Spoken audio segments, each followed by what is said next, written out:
Alright, my peoples, we're back. It's been a while since the last video, and I know I've been wanting to upload, but I don't know, like no time at all these days. I am working now, but I still want to find time to record videos and that, but like it just gets too busy. So we'll see what happens in the future. But the issue is now, the meta. I still want to speak about the meta game, to be honest. So we're gonna make this video, and I will try my best. I'll push myself to you know, like upload the videos that need to be uploaded. But either way, in recent times we've had a Monotype survey. I think this is the first one of the generation, to be fair. And yeah, I'm going to be discussing the survey because we have different I was gonna say draft leagues. We have different Premier Leagues going on now. We have the Monotype other meta Premier League that's going on, plus the Monotype Premier League as well. And yeah, we have a survey going on to discuss the meta game, or you know, get thoughts of the current meta game right now. I'm acting like I'm part of the council, but you know, there is just survey going on. Now, I haven't spoken to too many people about what answers they put down, but I've been playing this meta game Gen 9 Monotype like since day one, to be honest. So I do kind of know some general opinions from certain players when it comes to their thoughts on the meta game, what should be tested and stuff like that. So we're going to be discussing what the survey addresses regarding specific Pokemon, and basically just share my thoughts, maybe some other people's thoughts on you know, how these Pokemon should be dealt with in the future. And obviously the survey is going to contribute to any future tiering decisions that the Monotype Council want to go through like in the near future. So yeah, even with Monotype Premier League going on, I guess the survey is gonna contribute a lot, because like a lot of the times when like literally the biggest tour for the format is happening, you don't typically want to have tiering action. But I guess if you know, the survey gets strong support regarding certain Pokemon, then I guess either a suspect test or some quick bans will ensue afterwards. So yeah, so they ask some general questions. I've already filled out the survey, so I'm not gonna refill my details obviously. But yeah, current metagame enjoyment, I would say post-home is a lot better than pre-home. That's all I really have to say. Definitely in the upper half of numbers from 1 to 10. The metagame's fun, to be honest, and I'm happy that home came out when it did, because not to say the meta was getting stagnant. I mean, it kind of was. I'm not gonna lie, it was getting stagnant, but at the same time, it was still a meta game that I liked playing, you know. Like, it might have been really centralized towards like types like Dark, Ghost, Fairy, Water to an extent, but now post home, more types actually have some, you know, backbone. They actually have like some Pokemon to revitalize them. And even though types like Ice are still in the mud, and you know, Bug is still somewhat of a niche pick, you know, types like Steel is suddenly like top 3 best types in the meta game now, just because it got Heatran back. You know how crazy that is. You also have Flying. There's a lot of you know, new flying ones, and Flying is still very strong typing, and I still even enjoy using types like Fairy, Ghost, Dark. All of the original types pre-home are still as strong as they were post-home, plus you get some additional types that actually, you know, can have some solid matchups versus the top stuff like right now. Like Dragon, for example, getting Hisuian Gudra means that it's not going to get 6-0'd by Flower Main anymore. Like, is a significant boost to the typing. And also things like Fire, getting Volcanion as well. Fire suddenly, you know, can beat Water quite consistently, while before it was a bit of a mixed bag, because you'd have to position Scovillain in well, try and get Sun up at the same time that Pelipper's trying to get in Rain and things like that. So yeah, the current meta game is pretty fun, I'm not gonna lie. There are more types that are more viable, and a lot of the criticisms towards pre-home metagame Monotype was, you know, it was just Dark spam. Like, Dark was everywhere, and like it just wasn't fun facing the same teams over and over again, which is a valid point to your enjoyment of a metagame. If you didn't really like that sort of metagame, I'm not really gonna slight you for that, but you know, it's a lot better now, so you know, it is all good. And competitiveness of the metagame as well, like in terms of answering this question is always so weird for me, because you know, there's still like some Pokemon in the metagame that, you know, would make this tier a bit more competitive, but it's not like it's to the extent that, wow, like we have freaking like Iron Bundle still running around, or some other broken box art Ubers that is making this tier pretty like uncompetitive to play in. It still is something that is very skillful, very competitive, especially in neutral matchups where, you know, you still have to use a brain, you still have to, you know, make plays and try and outplay your opponent. So it's not even things like that that, despite the fact that Pokemon like, let's say, Champao and Spectra are a bit controversial, like they're not really affecting the competitiveness of the tier that much, if you kind of understand what I'm trying to say. So yeah, just things like that. But now on to the actual Pokemon in question. We have about 5 Pokemon here that have gotten a point to do in this Monotype survey. So let's start off with King Gambit. We'll go on to Showdown now and look at King Gambit now. So King Gambit, I feel like at the start of the metagame, was definitely something that no one really spoke about too much, because at the time there was still just broken threats. Like we banned everything that deserves to be banned. That's all I really have to say with stuff like that. But yeah, in terms of King Gambit's role in the metagame, he's always been one of Dark's best Pokemon, and is one of the best Gen 9 Pokemon in general, just because of its stat distribution, its typing, and its insane ability with Supreme Overlord, which, you know, if King Gambit's allies are down, it hits very, very hard. Now, the reason why a lot of people have said King Gambit deserves a suspect test, or King Gambit deserves to be banned from this tier, is because Supreme Overlord is just too overtuned on a mon like this. Now, King Gambit has strong priority in Sucker Punch, of course. It also has boosting options with SD, and it can further augment its power using boosting items such as Black Glasses, for example, or just run leftovers. Either way, King Gambit can get a lot of damage up, and is just too hard to handle defensively once, you know, all the stars have aligned, for example. Now, King Gambit, there's been many a situation where King Gambit is, you know, the last one standing, because you can, you know, play around its ability Supreme Overlord. You get a 50% boost to your damage in moves, which is essentially a choice band boost without running a choice band, and then you get up a Swords Dance, which also doubles your attack, and you suddenly have a 3 times multiplier on your attacks, and, you know, you have a priority to get offset your worst stat, and suddenly King Gambit just becomes impossible to beat in the late game, and a lot of types struggle to, you know, handle this, especially on such a strong type like Dark, which hardly has any bad matchups. Having a mon like this, which can easily just demolish, you know, a lot of the offense on you know, in the metagame with Sucker Punch, it just isn't too healthy, and I can somewhat understand why a lot of people don't like King Gambit.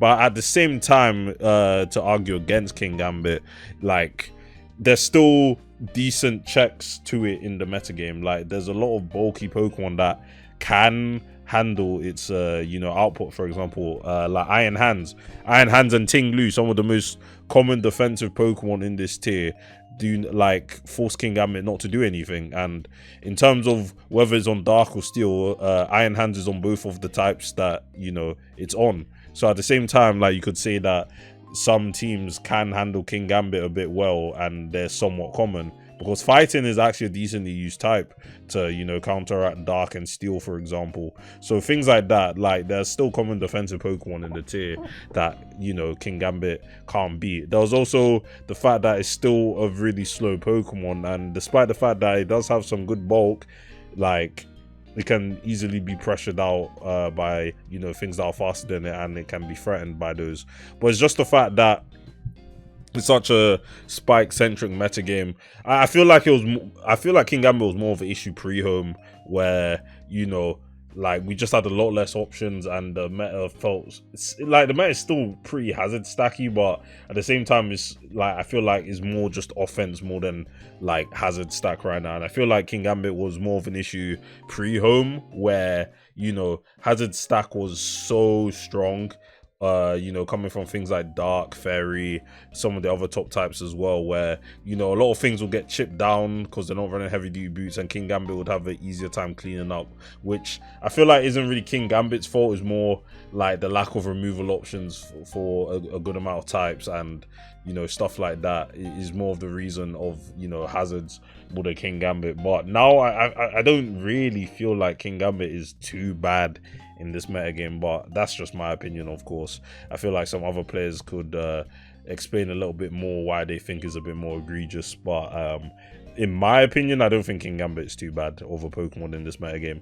There's definitely higher priority things on my mind that deserve, you know, a suspect test or, you know, quick ban or something like that, and I don't think King Gambit is one of them.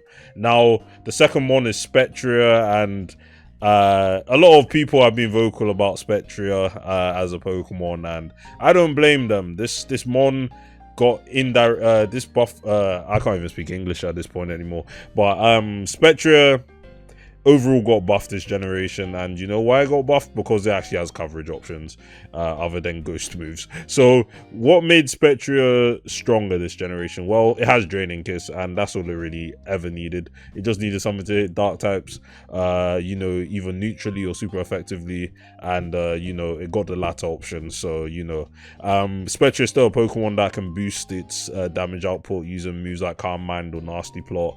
It's also one of the fastest Pokemon in the metagame, with some of the highest offensive stats in the metagame as well.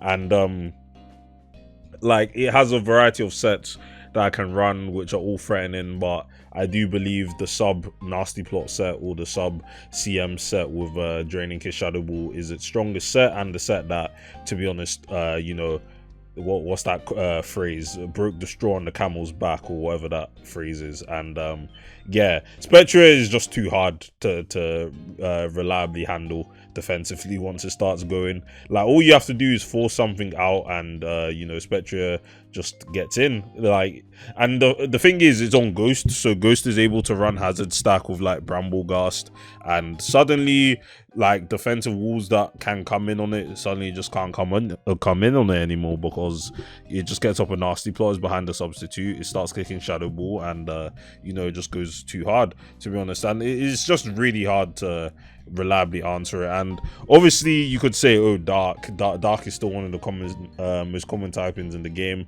and you know, Spectra, like, Draining Kiss is still good coverage, but Dark has some bulky enough Pokemon to handle it, like Spadef Tinglu, for example, or just outspeeding it, like with Champao, or, you know, stuff like that. And or even King Gambit. This one is an indirect, you know, check to Spectra because of the fact that Draining Kiss is neutral on it.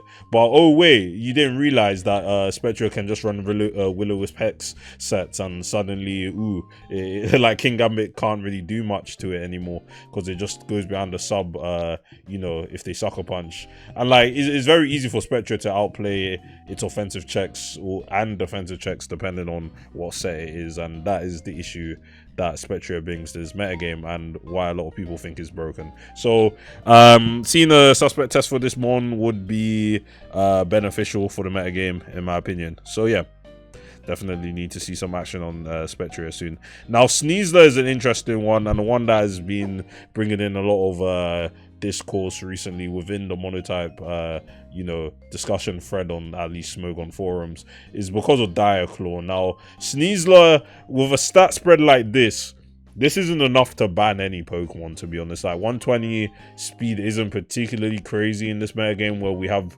behemoths like Fluttermane and Champao at 135.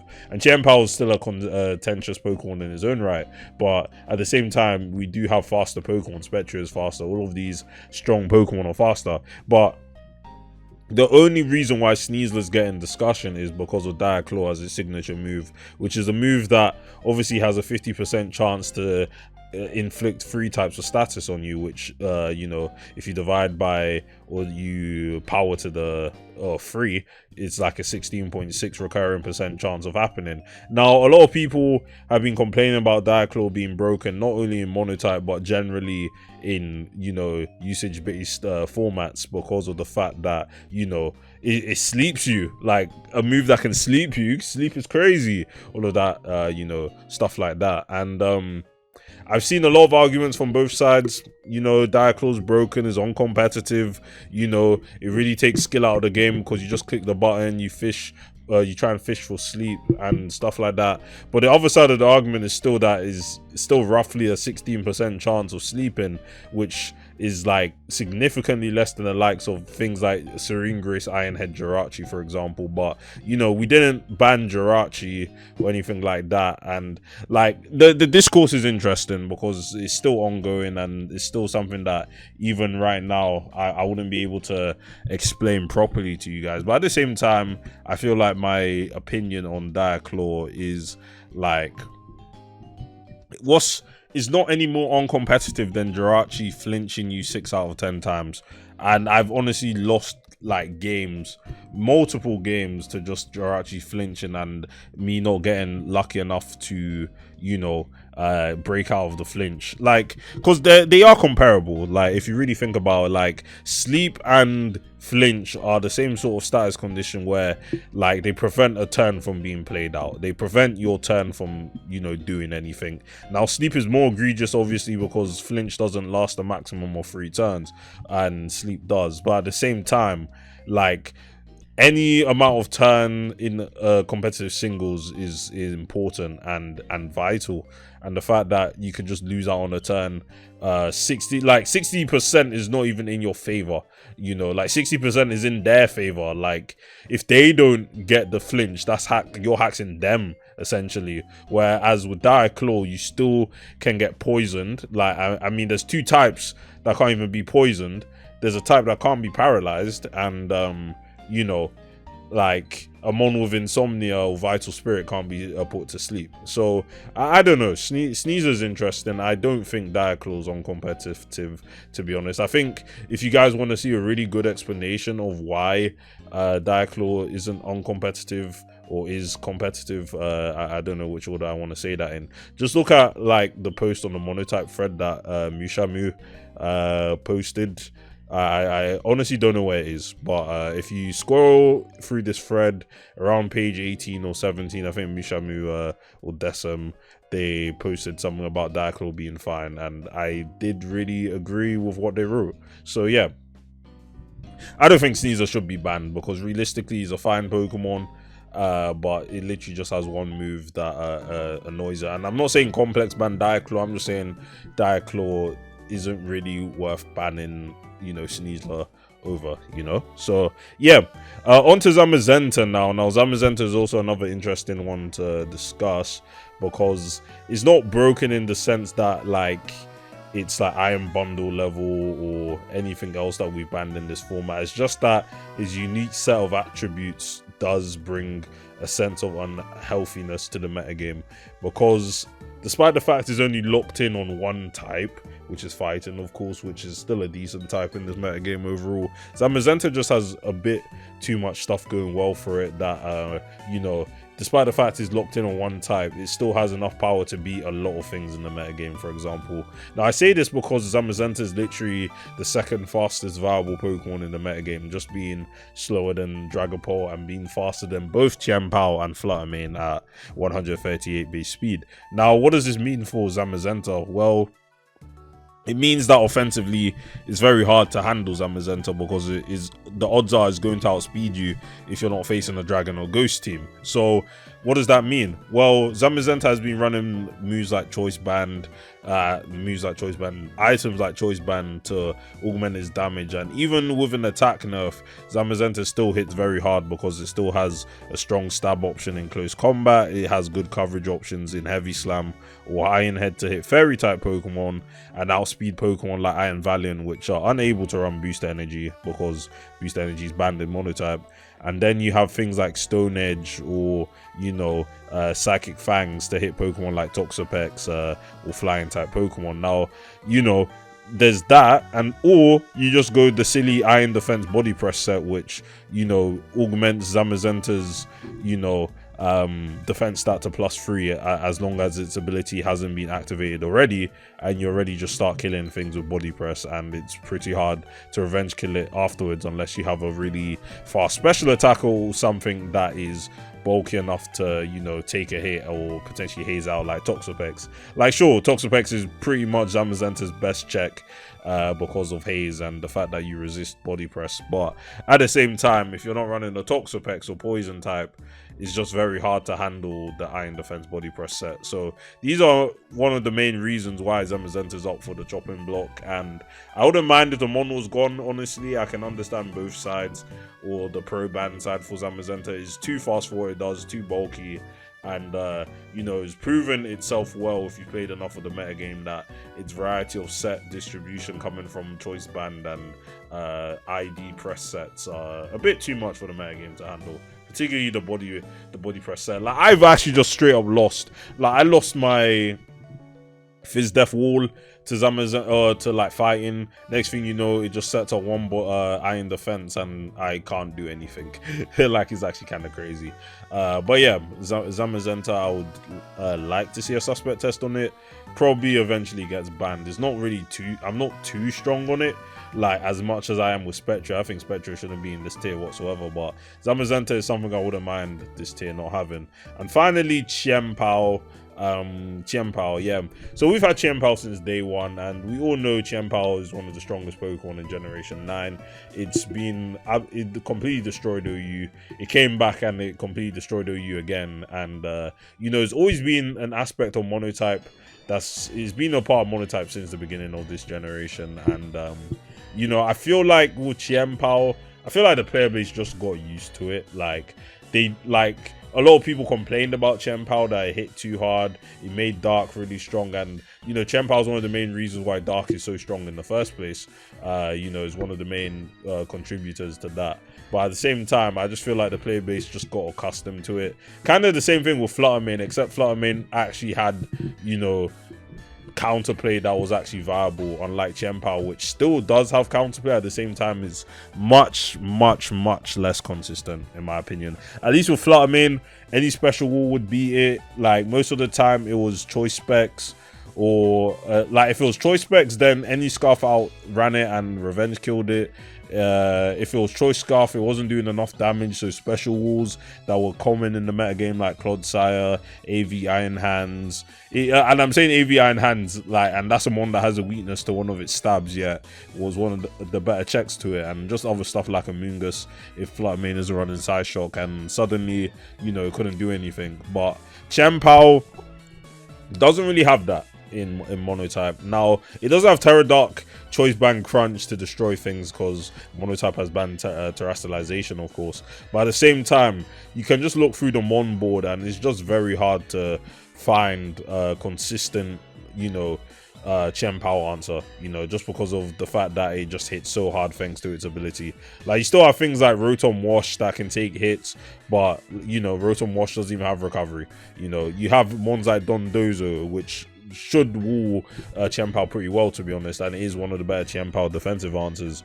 But at the same time, like, Dondozo water isn't particularly common unless you're building a more stally watered build, which, to be honest, I don't even think functions too well in this metagame right now, because why not just go rain? Like, why not just go rain offense?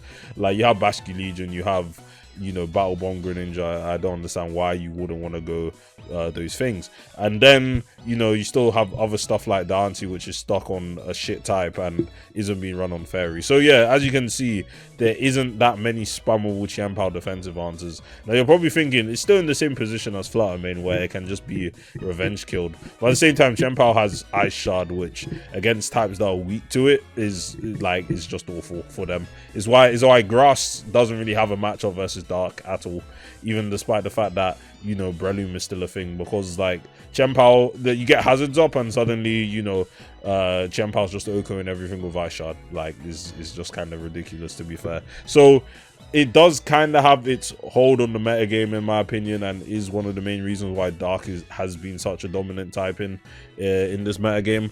And I do think a suspect test would get people thinking about this one, because I just feel like the player base got too accustomed to it, or doesn't really care about much of its impact, because they're like, it's not super broken, you know, like still forced to run boots and stuff like that. Like you can't run choice band too often. I feel like you could probably run choice band now, to be fair, but boots is still the most consistent thing, so it doesn't have anything boosting its damage output unless like you go SD on boots, which is still a pretty common set, to be fair. But yeah, those are the 5 mons that the survey will address, or you know, the council will address if enough support has been given. I do believe that Champao, Spectra, Zamizanto should get suspect tests, but at the same time, when Monotype Premier League's going on, like I'm pretty sure something like Spectra or Zamizanto will just get quick banned. I don't think any action should happen to Sneezler, and I do think King Gambit probably should get a suspect test at least after Monotype Premier League, because you know, it's not quick ban worthy in my opinion. But yeah, the overall message of this video, I suppose, is the fact that is SV Monotype a good meta game right now, and is it worth playing? And I do believe my answer is yes. To be honest, I do think the meta is a lot better right now ever since Home came out, and you know, there's been a lot of SV Monotype haters pre-Home at least, but I do think the haters will give this meta game a chance again, and we'll see that there is more than like 4 types you can run now. I guess it's still like 6 or 7 types at most, or 8, give or take, that you can run, but at the same time 8 out of 18, almost half the types. So you know, not every type is born equal. Like I feel like a lot of Monotype players expect their, like, because I did watch a King Krabs video, and I do like King Krabs, shout out to him. He does have some cool content, and he's also, you know, I wouldn't say he's from the UK, because Ireland is not part of the UK, but he's still, you know, part of the British Isles sort of thing, so I have to shout him out for that. But at the same time, he did make a video on is Monotype dead this gen, and I did watch that video, and I did think about the fact that he was just like, the best case scenario, you know, every type is equal, and it just can't happen in SV right now, and like it should never really be, like even in SS or SM, not every type was equal, and I just feel like that is just the remote environment and nature of Monotype in general. So you know, it wouldn't be fair to criticize a generation just because of the fact that not all types are equal, because that is just how Monotype is.